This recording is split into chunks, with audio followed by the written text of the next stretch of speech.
Today, on Pat's Car Garage, the Mercedes finally makes an appearance. Today's video will cover the steering components, namely the idler arm, the drag link, and the steering damper. An important note regarding which parts you should buy, specifically the idler arm. If you live in Canada or the northern US, I strongly suggest you buy an entire idler arm and not just the bushing. Chances are the bolt holding the bushing in is seized, and because it's an Allen bolt, you just won't get it out without stripping it. Watch the video to see how I know. Remove the engine splash guard, then remove the steering damper. To quickly and easily remove the nut that holds the drag link to the pitman arm, I used a socket, a U-joint, and a lot of extensions to get at it from the top. You can put a wrench on it from inside the wheel well, but this gives you way more torque and is quicker. Okay, so getting the nut off from the top worked really well. You just need a bunch of extensions and one of those little U-joints for your ratchet. Now to actually pull the drag link off, okay, let me try to get that for you. Okay, there it is.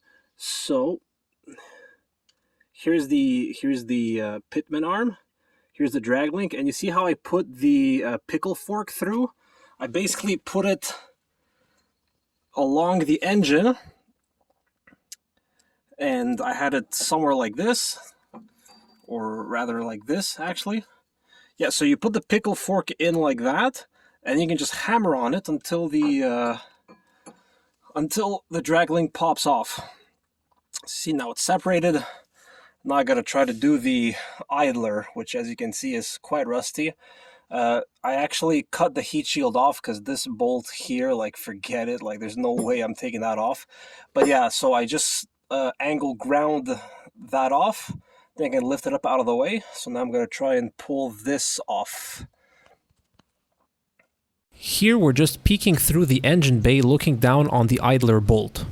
You'll need two ratchets, one on top as you see here. Eventually it will spin around, get wedged, and counterhold the bolt while you wrench on the nut from the bottom. You don't need to separate the idler arm from the drag link now. I did that after I had the drag link out of the car. Now, to remove the tie rod ends, remove the wheel, take the nut off, and use your favorite BFH to pop the tie rod out of the knuckle. Do the same thing on the other side.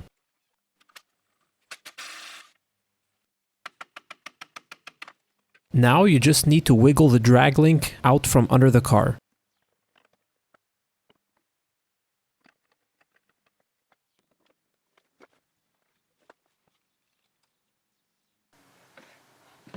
You see this here, super loose. This here, totally gone.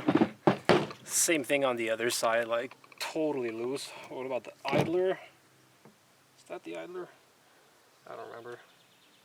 Yes, this would be the idler side. This side.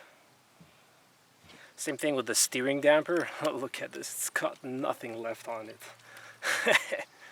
Totally gone. Ugh. That's gonna be garbage.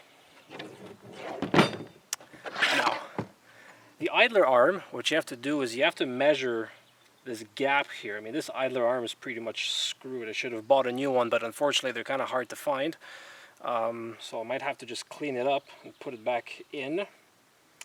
First, got to pull this bushing out, but before you do that, you got to measure this gap.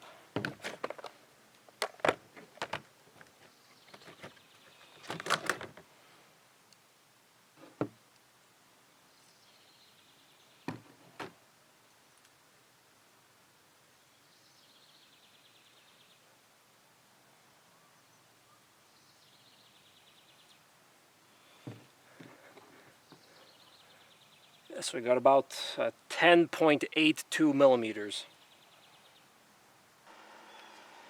Okay, this is the jankiest fix I've ever done, but until I get a new, what's it called, idler arm, it's gonna have to do. And that's why you want a new idler arm. There used to be a decent aftermarket arm available, but sadly I can't find it anywhere anymore.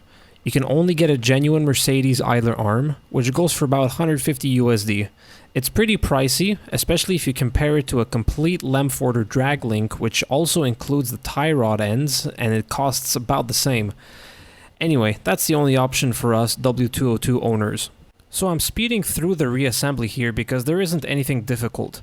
The hardest part was dealing with the rust on the idler arm, which is really why you should just replace it if you're up north. I will put all the torque specs in the description. That way it's easy to find them. The only thing you have to be wary of is this.